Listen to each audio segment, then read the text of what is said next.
बिस्मिल्लाहिर्रहमानिर्रहीम। अस्सलाम वालेकुम। उम्मीद है आप सब लोग खैरियत से होंगे।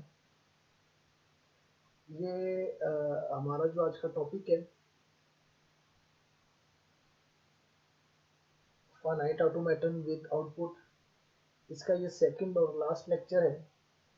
मैंने जो पहला लेक्चर इसमें लिया था, जो वीडियो वन पार्ट वन की शक्ल में आप लोग के पास पहले से पहुंच चुका है, वो उसमें हमने इनकी डेफिनेशन थी, इनके डिफरेंसेस थे मीडियम मशीन में और मोर मशीन में, और इनकी एग्जांपल्स थी कुछ।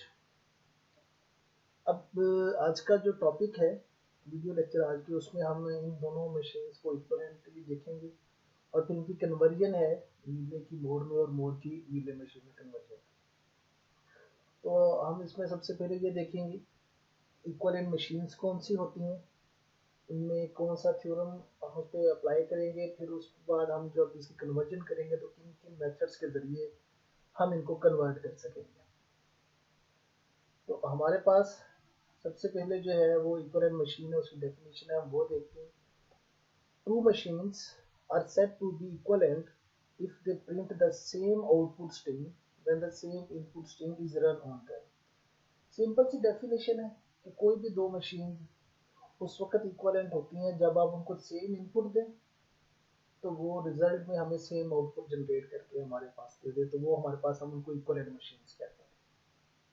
सेम इनपुट हो और सेम आउटपुट आ जाए। फॉर एग्जांपल, अगर आप एक कैलकुलेटर है उसके ऊपर आप करते हैं 2 + 2 तो आंसर 4 आता है, दूसरे कैलकुलेटर के ऊपर भी आप 2 + 2 करते हैं तो आंसर 4 आता है। इसका मतलब दोनों कैलकुलेटर जो है इक्वल है। अगर एक कैलकुलेटर 2 + 2 = 4 देता है और दूसरा कैलकुलेटर 2 + 2 = 5 देता है, तो ये दोनों कैलकुलेटर इक्वलेंट नहीं है। मैं यहाँ पे ये बात नहीं कर रहा कि वो ठीक है या गलत है, यहाँ पे ये बात हो रही है कि इक्वलेंट है या नहीं है। इक्वलेंट से मुराद हमने सिंपल सी डेफिनेशन, अगर कुछ सेम आउटपुट दें दो मशीन की तो रिजल्ट भी सेम आना चाहिए, तो हम उन दो मशीन्स को इक्वलेंट कह देते हैं। रिमार्क्स में है कि टू मोर मशीन्स में बी इक्वलेंट। ऑब्वियसली दो मोर मशीन्स इक्वलेंट हो सकती हैं। सिमिलरली टू मीले machines may also be equivalent, but a more machine can't be equivalent to any Mealy machine. हमारे पास दो मोर मशीन है वो इक्वलेंट हो सकती है, हमारे पास दो मीले मशीन है वो इक्वलेंट हो सकते हैं। मीले मशीन की अगर मैं आपको एग्जांपल दूं, तो जो एग्जांपल लास्ट टाइम आपने उसमें की थी इंप्लीमेंटिंग मशीन के हवाले से, उसमें हमने एंड पे एक नोट दिया था कि ये जो मशीन है ये दो स्टेट से बन सकती है। हमने उसको इसमें 3 स्टेट में बनाया था, तो ये दो स्टेट्स में भी बन सकती है। ठीक है, तो आप इसको जो है ना वो अगर दो स्टेट पे ले जाए तो 2 स्टेट्स के ऊपर अगर आप इसको बनाना चाहें तो वो भी बन सकती है, तो वो दोनों इक्वलेंट हो जाएंगे। तो लेकिन मशीन का स्ट्रक्चर डिफरेंट होगा, एक की 3 स्टेट्स है, एक की 2 स्टेट्स है, लेकिन वो दोनों ऑब्वियसली होंगी तो इक्वलेंट, क्योंकि सेम इनपुट देंगे तो सेम आउटपुट आएगी। But a Moore machine can't be equal to any Mealy machine में कह रहे हैं मोर मशीन जो वो मीले मशीन के इक्वल नहीं होती। उसका सिंपल सी रीजन ये है कि मोर मशीन में जो आउटपुट स्ट्रिंग है ना उसकी लेंथ एक ज्यादा होती है। मीले मशीन में ये जो लेंथ है ये आउटपुट की इक्वल होती है, जबकि मोर मशीन में ये जो लेंथ है ये इनपुट से एक जो है ना वो लेंथ में ज्यादा होती है। तो ऑब्वियसली ये दोनों इक्वलेंट तो नहीं हो सकती, लेकिन एक कंडीशन ऐसी है जिसकी बिना पे हम इनको इक्वलेंट कर सकते हैं। वो कंडीशन क्या है?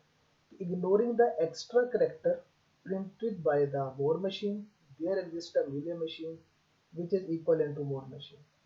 कि Moore machine में से जो उसका एक्स्ट्रा करेक्टर प्रिंट होता है जब वो पहली स्टेट इनिशियल स्टेट के ऊपर जो लगा होता है, अगर आप उसको इग्नोर कर दें एक्स्ट्रा करेक्टर, तो फिर ऐसे हो सकता है कि एक मोर मशीन जो है ना वो मीले मशीन के इक्वलेंट हो सकती है। तो ये कंडीशन है इसके अंदर कि अगर आप उस मोर मशीन का जो एक्स्ट्रा करेक्टर है उसको आप जो है वो ख़त्म कर दें, उसको इग्नोर कर दें, तो फिर ऐसा पॉसिबिलिटी है, क्योंकि फिर जो दोनों की आउटपुट होगी वो लेंथ एक ही लेंथ की होगी जब सेम इनपुट देंगे। तो इस सूरत में पॉसिबल है कि ये दोनों मशीन जो है ना वो इक्वलेंट हो जाए। थ्योरम है यहाँ पे, उसकी स्टेटमेंट सबसे पहले देखते हैं कि for every Moore machine there is a Mealy machine that is equivalent to it. कि हर मोर मशीन के लिए एक मीले मशीन है जो इसकी इक्वलेंट होती है, लेकिन उसके अंदर कंडीशन हमने ये ब्रैकेट में लिख दी है ignoring the extra character printed by the Moore machine. अगर आप उस करेक्टर को, जो एक्स्ट्रा करेक्टर आपने मोर मशीन के जरिए प्रिंट हुआ है, अगर उसको इग्नोर करेंगे तो फिर इक्वलेंट हो सकती है। ये इस थ्योरम की स्टेटमेंट है कि हर मोरे मशीन के लिए एक मीले मशीन जो है ना वो मौजूद होती है। इसके प्रूफ पे आते हैं। प्रूफ में आने के बाद इसका नोट है, एग्जाम्पल देखेंगे, फिर हम इसके अगले पार्ट की तरफ चलेंगे। Let M be a Moore machine, then shifting the output characters corresponding to each state to the labels of the corresponding incoming transitions, machine thus obtained will be a Mealy machine equivalent to M। अच्छा, पहले तो थोड़ा सा recall करते चले हम कि मोर machine में और मीले मशीन में जो डिफरेंसेस थे, हमने जो पिछले लेक्चर में उसको कवर किया था, उसको मैं थोड़ा सा यहाँ पे रिवाइज कर दूँ तो बहुत ज़रूरी है। मोर मशीन में जो आउटपुट वेक्टर था वो एसोसिएट होता था स्टेट के ऊपर, और मीले मशीन में जो आउटपुट वेक्टर था वो एसोसिएट होता था ट्रांजिशंस के ऊपर, जो कि एक स्टेट से दूसरी स्टेट की तरफ जा रहे हैं। तो ये बेसिक डिफरेंस है। अब इसके अंदर उसने कहा है कि हर जो मोर मशीन है, अगर आप उस स्टेट का जो आउटपुट वेक्टर है उसको आप शिफ्ट कर दें उसकी तरफ आने वाली ट्रांजिशन के ऊपर, तो आपको मीले मशीन बन जाएगी। ये जो करेक्टर है, जब आप इसको प्रिंट कर देंगे, प्रिंट करेंगे रिजल्ट के तौर पे, तो दोनों सेम ही आएंगे, क्योंकि जिस वक्त आपने उसको उसकी जितने भी आउटपुट वेक्टर है, अगर आप उसको स्टेट से उसको इनकमिंग ट्रांजिशन के ऊपर शिफ्ट कर देंगे। इसके लिए एक नोट है, उस नोट को देखते हैं, फिर हम आगे चलते हैं। It may be noted that while converting a Moore machine into an equivalent Mealy machine, the output vector of a state will be ignored if there is no incoming transition at that state. A loop at a state is also supposed to be an incoming transition. Simple सी यहाँ पे उसने बात की, simple सी explanation है कि अगर कोई ऐसा करेक्टर है, कोई ऐसी स्टेट है जिसकी तरफ कोई इनकमिंग ट्रांजिशन नहीं है, तो आप सिंपली उसकी आउटपुट जो करेक्टर है उसके साथ एसोसिएट है स्टेट के साथ, आप इसको इग्नोर कर देंगे। और जो लूप है, लूप को उसने कहा कि वो भी एक इनकमिंग ट्रांजिशन है, तो उसको आपने एक इनकमिंग ट्रांजिशन के तौर पर ही लेना है, ना कि आपने उसको एक आउटगोइंग ट्रांजिशन के तौर पर लेना है। एक एग्जांपल है, उस एग्जांपल को देखते हैं कि किस तरह एक मोर मशीन को Mealy machine equivalent Mealy machine, ये चीज़ ध्यान में रखिएगा कि जब भी हम कन्वर्ट करेंगे, हम मोर मशीन को मीले मशीन में नहीं बल्कि मोर मशीन को इक्वलेंट मीले मशीन में कन्वर्ट करेंगे। इक्वलेंट का मतलब आपको बड़ी अच्छी तरह से मालूम हो गया कि अगर हम इनपुट सेम इनपुट देंगे तो सेम आउटपुट आनी चाहिए। तो ये भी हम उसको चेक भी करेंगे बाद में कन्वर्ट करने के बाद कि क्या जो इनपुट हम दोनों मशीन्स को दे रहे हैं उनके जो रिजल्ट है, आउटपुट है, वो सेम ही आ रही है। अगर ऐसा हुआ तो फिर ये हमारा जो काम होगा कि इसको मोड को मीले में कन्वर्ट करना, इक्वलेंट मीले मशीन में, वो सक्सेसफुल हो जाएगा। Consider the following more machine है। ये जी एक मोर मशीन है, 4 स्टेट्स है उसकी, Q0, Q1, Q2, Q3। इसमें जो Q0 है वो आपके पास इनिशियल स्टेट है, उसके साथ जो एसोसिएट करेक्टर है वो 0 है। Q1 के साथ एसोसिएट करेक्टर जो है वो 1 है, आउटपुट करेक्टर जो है। Q2 के साथ जो आउटपुट करेक्टर है वो 0 है, और Q3 पे भी जो आउटपुट करेक्टर है वो आपके पास 1 है। ट्रांजिशंस मुख्तलिफ यहाँ पर मौजूद हैं। ये देखिएगा Q2 पे एक लूप है, इसको आपने एक इनकमिंग ट्रांजिशन के तौर पे लेना है, जबकि Q3 पे 2 लूप है, A की भी लूप है और B की लूप है, इसको भी आपने एज इनकमिंग ट्रांजिशन लेना है। मैं वहाँ पे थोड़ा सा एक्सप्लेन करता चलूँ कि इसमें कोई इनकमिंग ट्रांजिशन नहीं है, Q0 की तरफ कोई भी ट्रांजिशन नहीं आ रही, जबकि Q1 की तरफ सिर्फ एक ट्रांजिशन आ रही है, A वाली। Q2 की तरफ एक ये लूप वाली ट्रांजिशन, एक ये वाली ट्रांजिशन जो कि B आ रही है Q0 से, Q1 से भी B की ट्रांजिशन आ रही है। ये 3 ट्रांजिशन जो है ना, ये इसकी तरफ इनकमिंग ट्रांजिशन है। जबकि Q3 की तरफ एक Q2 से B की ट्रांजिशन आ रही है, Q1 से A की ट्रांजिशन आ रही है, और Q3 से 2 लूप लगी हुई है, एक A की और B की। इस तरह टोटल जो है ना वो 4 इनकमिंग ट्रांजिशन यहाँ पर मौजूद है। अच्छा, using the method described earlier, the above machine is equivalent to the following Mealy machine। अच्छा, अगली स्लाइड पे जाने से पहले ना हम इसको थोड़ा सा मैं यहाँ पे एक्सप्लेन करता चलूँ। जो इसका थ्योरम था, उसमें जो प्रूफ हमने दिया था वो ये था कि जो इनकमिंग ट्रांजिशन है, आप उस स्टेट का जो आउटपुट फैक्टर होगा, क्योंकि मीले मशीन में तो आउटपुट फैक्टर जो है वो स्टेट पे नहीं है, वो तो ट्रांजिशन पे है। तो मीले मशीन में और मोर मशीन में वो स्टेट पे है, तो आपको स्टेट से उसको कन्वर्ट करना पड़ेगा ट्रांजिशन के ऊपर। तो आपने जो स्टेट के ऊपर आउटपुट फैक्टर मौजूद है उसको आपने कन्वर्ट कर देना है उस ट्रांजिशन के ऊपर जो उस स्टेट की तरफ आ रही है। फॉर एग्जाम्पल, इस स्टेट की तरफ एक ही ट्रांजिशन आ रही है जो कि क्यू नॉट से एक ही है। इसका जो एसोसिएट करेक्टर है वो 1 है। 1 को आप यहाँ पे शिफ्ट कर देंगे, ये बन जाएगा a/1, यहाँ पे आ जाएगा a/1। अगर आपके पास कॉपी पेंसिल है तो आप साथ साथ अगर उसको बनाना चाहते हो तो बना लें, क्योंकि ये थोड़ा सा आसान काम है। अगली जो कन्वर्जन है वो थोड़ी सी मुश्किल है।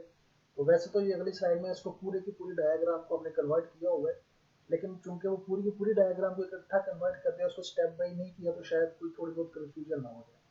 इसलिए मैं आपसे कह रहा हूँ कि अगर आपके पास कॉपी पेंसिल है तो आप साथ इसको ड्रॉ भी कर दीजिए।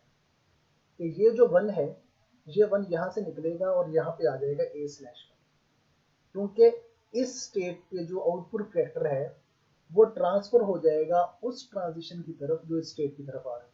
इस स्टेट की तरफ सिर्फ यही ट्रांजिशन आ रही थी इनकमिंग, तो ये वाला जो 1 है ये a/1 हो जाएगा। अगर मैं आपको अगली स्लाइड पे इस पर दिखा सकूँ, ये देखिए, ये यहाँ से जो a/1 था वो हमने इसको यहाँ पे शिफ्ट कर दिया है। ठीक है जी, इसके बाद दोबारा इस पे चलते हैं। इन स्टेट की तरफ तो क्यू नॉट की तरफ कोई इनकमिंग ट्रांजिशन है ही नहीं, तो यहाँ पे अब हमें कोई भी किसी भी किस्म के एक्शन परफॉर्म करने की जरूरत नहीं है। एक्शन उस वक्त परफॉर्म किया जाएगा जब इसकी तरफ कोई इनकमिंग ट्रांजिशन होगी। अब हम इसकी तरफ देखते हैं Q2 स्टेट के ऊपर। इस Q2 के ऊपर जो आउटपुट वेक्टर है वो है 0। तो इनकमिंग ट्रांजिशन कौन कौन सी है? एक ये वाली है A, जो कि A की लूप लगी हुई है, एक B आ रहा है Q0 से और एक B आ रहा है Q1। तो ये जो 0 है ये यहाँ पे भी ट्रांसफर हो जाएगा, इस B पर भी ट्रांसफर होगा और इस B पर भी ट्रांसफर होगा, जो कि इनकमिंग ट्रांजिशन। ये बन जाएगा a/0, ये b/0 और ये भी b/0। अब अगली साइड पे देखते हैं कि इसका क्या है।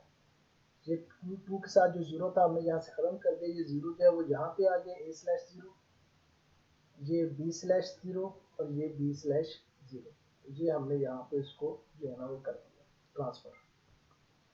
अब हम इसकी बात करते हैं, अगर हम स्टेट Q3 के ऊपर जो आउटपुट वेक्टर है वो है 1। अब 1 को आप इसकी तरफ आने वाली तमाम ट्रांजिशन के ऊपर ट्रांसफर कर देंगे। एक तो ये ट्रांजिशन इसकी तरफ आ रही है, ये ट्रांजिशन इसकी तरफ आ रही है और ये एक लूप आ रही है, तो ये बन जाएगा b/1, क्योंकि ये 1 है ना, तो 1 यहाँ पे ट्रांसफर हो जाएगा जो इनकमिंग ट्रांजिशन पे आ रही है।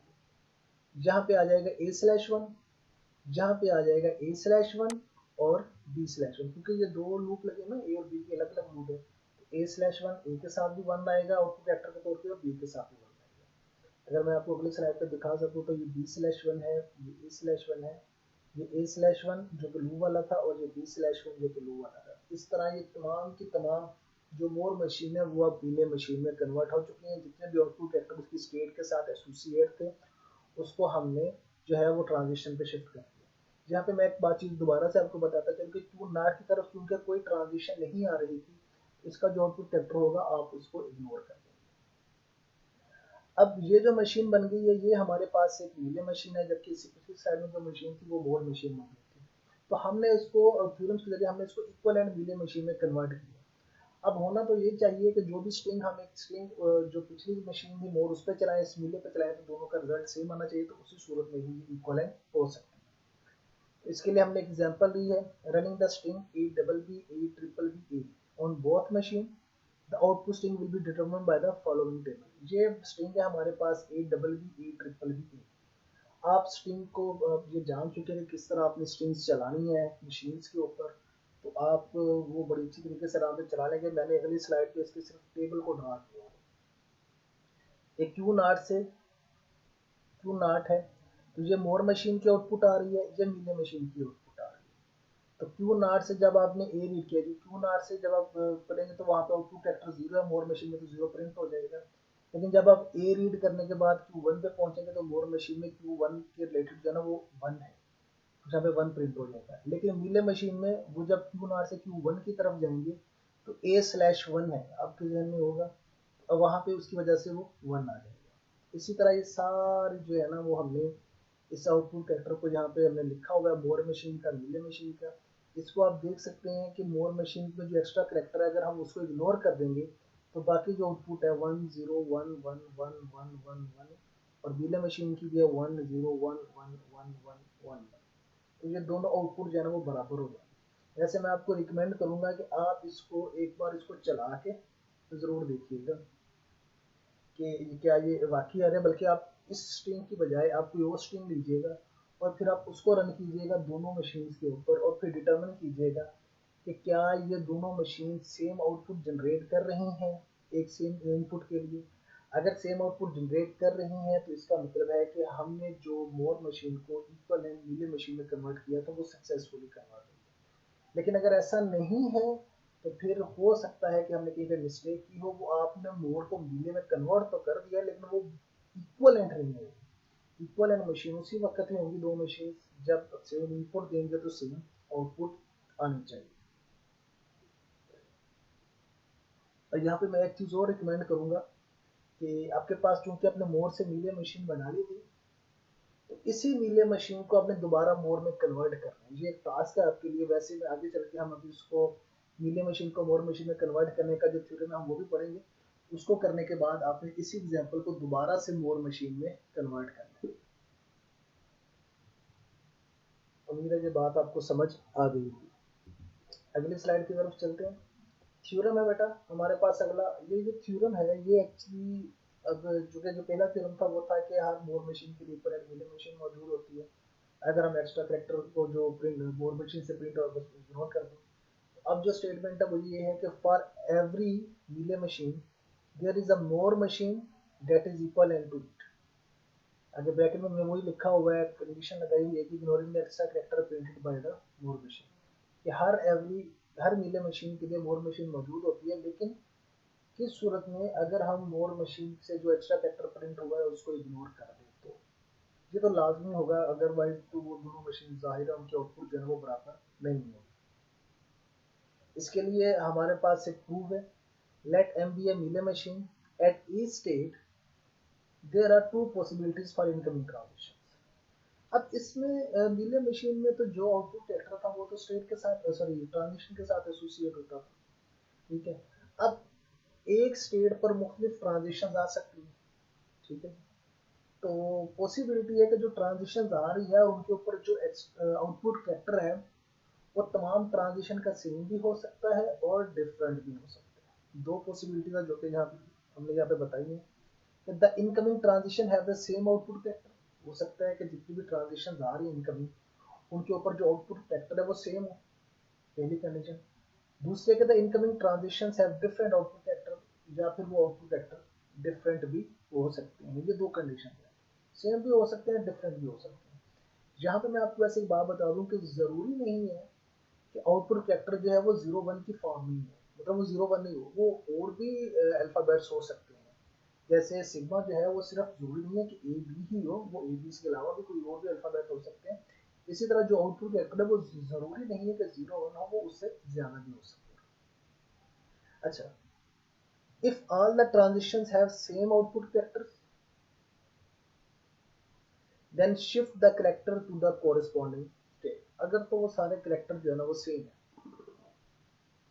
अगर तो सारे करेक्टर्स जो हैं वो सेम है तो फिर तो मसला ही कोई नहीं है किसी भी किस्म का कि आप उसको सिंपली जितने जो भी आउटपुट कैरेक्टर होगा क्योंकि वो सेम है, उस आउटपुट कैरेक्टर को आप उस स्टेट पे जाके सिंपली लगा देंगे, उसके साथ एसोसिएट कर देंगे ट्रांजिशन से हटा के जिसकी तरफ वो ट्रांजिशन जा रही है। लेकिन दूसरी कंडीशन जो मोस्ट इंपॉर्टेंट है वो ये है, if all the transitions have different output characters, अगर तमाम ट्रांजिशन के डिफरेंट आउटपुट कैरेक्टर्स, अब वो डिफरेंट कितने हो सकते हैं? वो दो भी हो सकते हैं, तीन भी हो सकते हैं, चार भी हो सकते हैं, वो तो डिपेंड करता है ना मशीन के ऊपर। हमारे पास फिर वक्त हम चूंकि जो आउटपुट कैरेक्टर है वो उनकी तादाद दो है हमारे पास दोनों के अंदर 0 और 1, तो फिलहाल तो हमारे पास दो ही पॉसिबिलिटीज आएंगी, लेकिन ये ज्यादा भी हो सकती है। If all the transition have different output characters then the state will be converted to as many state as the number of different output vectors for this transition. Simple सी बात उसने कहा कि अगर उस स्टेट की तरफ आने वाली ट्रांजिशंस के ऊपर आउटपुट वेक्टर्स डिफरेंट होंगे, अगर उनकी तादाद 2 है या 3 है तो उस स्टेट को भी आप दो हिस्सों में, अगर तो उसकी तादाद 2 है तो आप दो स्टेट को दो हिस्सों में डिवाइड कर देंगे, अगर 3 है तो 3 में कर देंगे, अगर 4 है तो 4 में कर देंगे, यानी कि जितने भी आउटपुट वेक्टर जो है वो डिफरेंट होंगे उतनी आप उसकी स्टेट को जो है ना वो चेंज कर देंगे. Which shows that if this happen at state qi, then qi will be converted to qi1 and qi2. If at qi there are transition with two output characters, then qi1 for one character and qi2 for other character. ये एक छोटी सी example यहाँ पे समझाने के लिए बताया गया कि अगर कोई स्टेट है qi, उसकी तरफ आने वाले जो ट्रांजिशन है उसके ऊपर दो आउटपुट कैरेक्टर है, तो हम उस स्टेट को दो स्टेट्स में कन्वर्ट करेंगे. एक का नाम हम रख देंगे qi1 और एक का नाम हम रख देंगे qi2. qi1 जो है वो एक किस्म के आउटपुट कैरेक्टर के लिए होगा और qi2 जो है वो दूसरी किस्म के आउटपुट कैरेक्टर के लिए होगा. इसका हम एग्जांपल करते हैं, एग्जांपल से आपको जो पॉइंट है थोड़े से और भी वाज़ेह होते हैं. अभी फिलहाल प्रूफ चल रहा है. Shift the output characters of the transition to the corresponding new states qi1 and qi2. Moreover, these new states qi1 and qi2 should behave like qi as well. यानी कि जो ट्रांजिशन qi से जा रही हैं qi1 से भी और qi2 से भी, दोनों से सेम ट्रांजिशंस जानी चाहिए जिस जिस स्टेट की तरफ qi से जा रही थी. So continue the process. The machine thus obtained will be a mode machine equivalent to Mealy machine. Following is a note. Note को पढ़ते हैं उसके बाद फिर हम एक्सरसाइज सॉरी एग्जांपल की तरफ चलते हैं. It may be noted that if there is no incoming transition at certain state, then any of the output vector may be associated with that state. तो सिंपल सी बात है, अगर किसी स्टेट की तरफ कोई incoming ट्रांजिशन नहीं है तो आप कोई सा भी आउटपुट वेक्टर उस स्टेट को आप जो है ना वो दे सकते हैं. उसके लिए जरूरी नहीं है कि कौन सा देंगे, वो आपकी अपनी मर्जी है, कोई भी आउटपुट वेक्टर दे सकते हैं आप उस स्टेट को. It may also be noted that if the initial state is converted into more than one new states, then only one of these new state will be considered to be initial state. ये चीज जो point बड़ा important है. अगर आपने ये देखा है एक इनिशियल स्टेट ही दो हिस्सों में डिवाइड होगी, क्योंकि उसकी तरफ भी तो आने वाली ट्रांजिशन जो है वो मुख्तलिफ हो सकती है. उनमें से सिर्फ एक स्टेट ही जो है ना वो इनिशियल स्टेट के तौर पे आप कंसीडर करेंगे, दूसरी स्टेट को आप जो है ना वो इनिशियल स्टेट कंसीडर नहीं करेंगे. एग्जांपल देखते हैं उसके बाद फिर इसको हम खत्म करते हैं. ये एक नीले मशीन है, ये भी 4 स्टेट्स की मशीन है, Q0 QI Q2 Q3.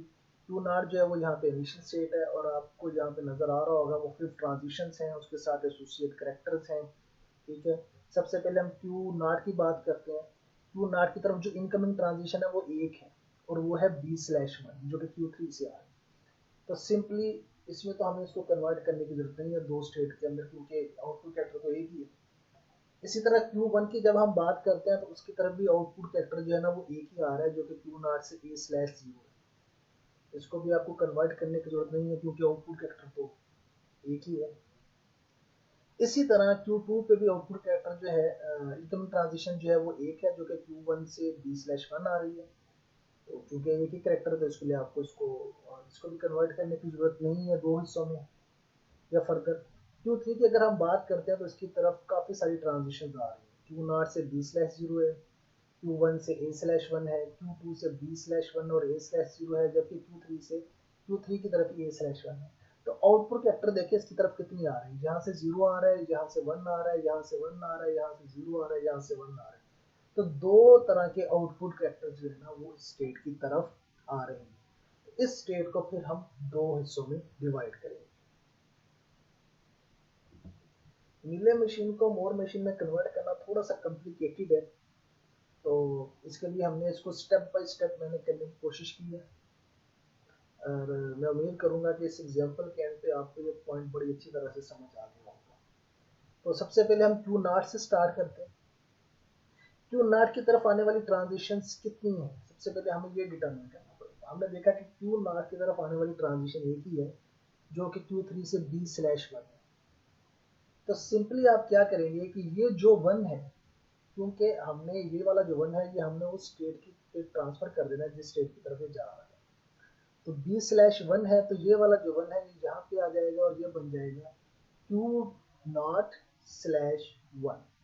इस तरह यहाँ से ये वाला जो कैरेक्टर है आउटपुट कैरेक्टर ये यहाँ से आपके स्टेट पे शिफ्ट हो जाएगा। अगली स्लाइड पे देखते हैं तो b से जो /1 वाला कैरेक्टर था वो q0/1 यहाँ पे शिफ्ट हो गया है। इसका मतलब ये है अब ये यहाँ पे आ गया है और ये कुछ हिस्सा इसका जो था ना वो अब मोर मशीन बन गया है।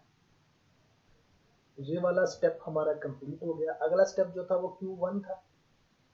Q1 की तरफ आने वाली ट्रांजिशन भी a/0 ही है।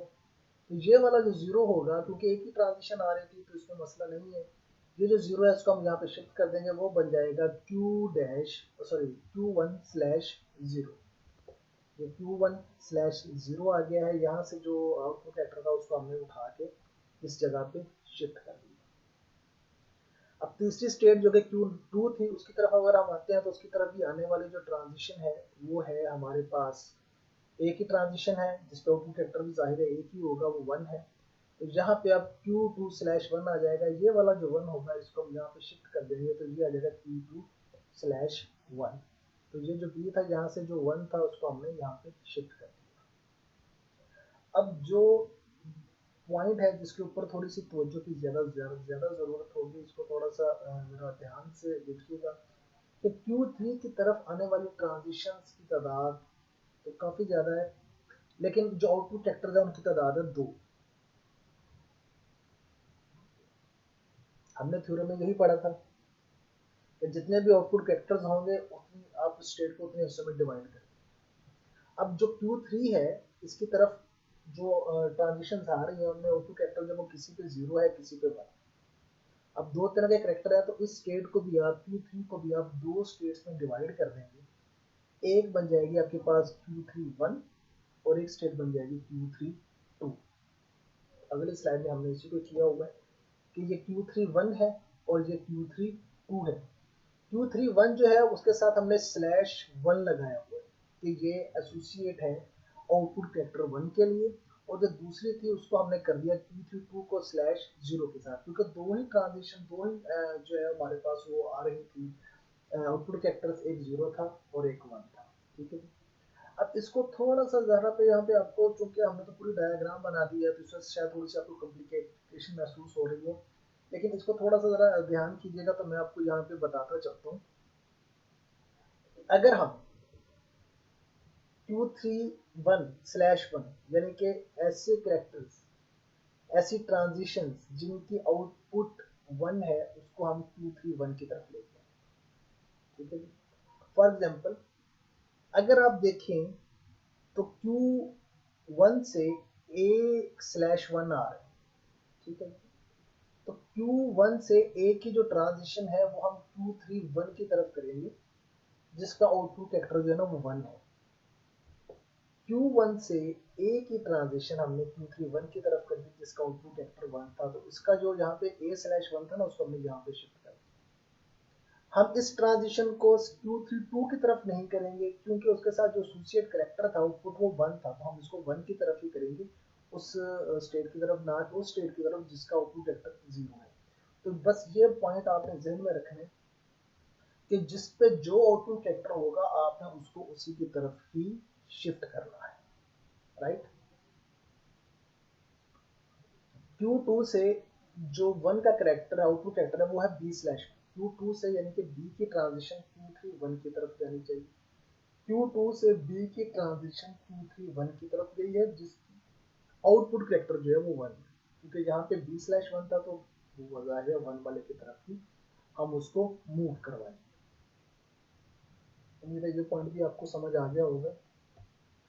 अब तीसरा जो 1 वाला करेक्टर है वो है Q3 पे लूप लगी हुई है A की, जिसके साथ आउटपुट वेक्टर जो है वो आपके पास 1 है।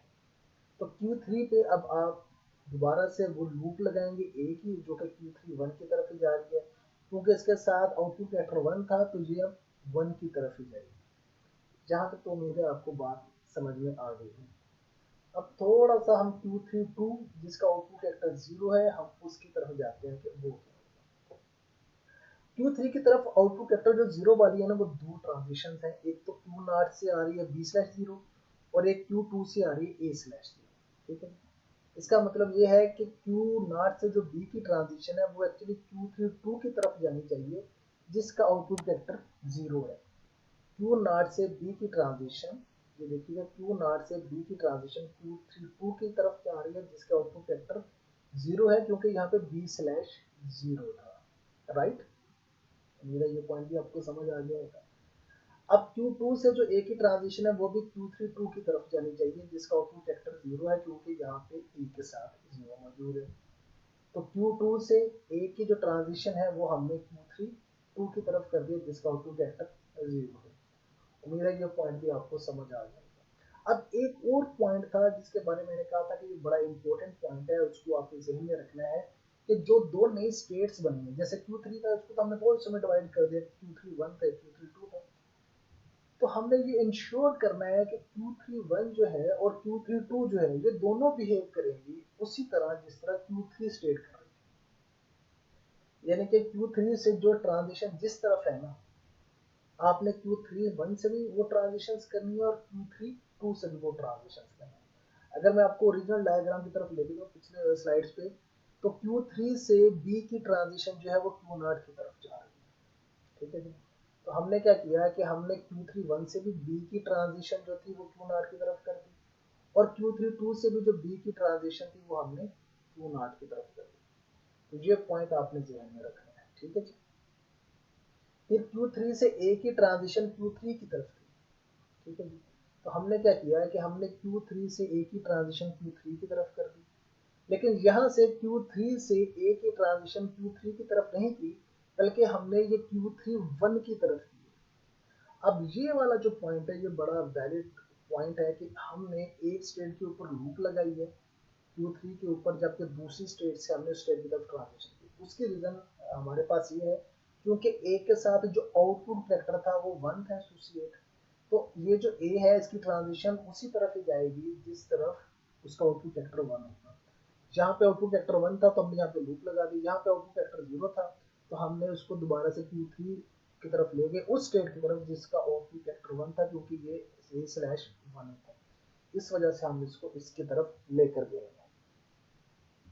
मैं उम्मीद करता हूँ कि ये पॉइंट आपको समझ आ गया होगा। अगर तो ये पॉइंट आप समझ गए, तो किसी भी किस्म की अगर आपको हम मीले मशीन दे दें तो उसको मोर मशीन में कन्वर्ट करने में आपको कतई कोई मुश्किल पेश नहीं आए।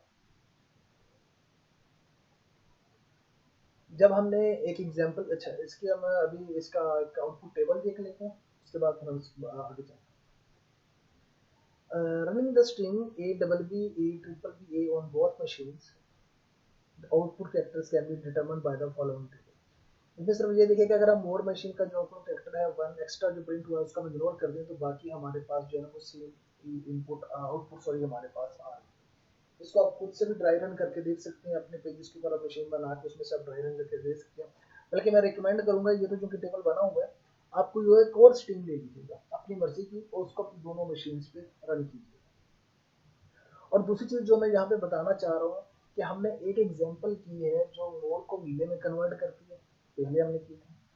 जो दूसरी एग्जांपल की है वो मीले मशीन को मोर मशीन में कन्वर्ट करती है। आपने टास्क करना है, और टास्क आपका ये है कि जो मीले मशीन, जो मोर मशीन जिसको आपने मीले में कन्वर्ट किया था, उस मीले मशीन को आपने फिर से मोर मशीन में कन्वर्ट करना है, ठीक है जी। और ये जो दूसरी एग्जांपल थी जिसमें हमने मीले मशीन को मोर मशीन में कन्वर्ट किया था, अब इस मोर मशीन को आपको दोबारा से मीले मशीन में कन्वर्ट करना है।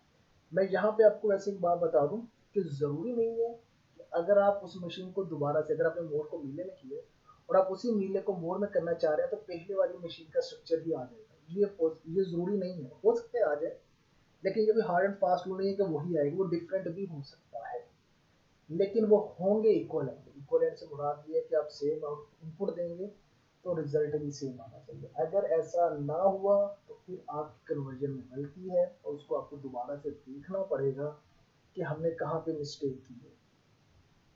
ये जो मैंने अभी हमने एग्जांपल की थी नीले को मोड में कन्वर्ट करने की, चूंकि ये थोड़ी सी कॉम्प्लिकेटेड है, दूसरी एग्जांपल तो इतनी ज़्यादा कॉम्प्लिकेटेड नहीं है, तो आपको ये चीज़ यहाँ पे देखनी पड़ेगी कि इसमें आपको करते हुए थोड़ा सा ज़रा एहतियात करनी पड़ेगी।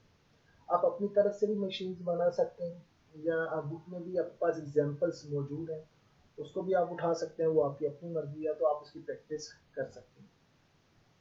ये हमारे मोर मशीन विले मशीन इसका जो था वो हमारा जो है वो हमारी ख़त्म हो गई है।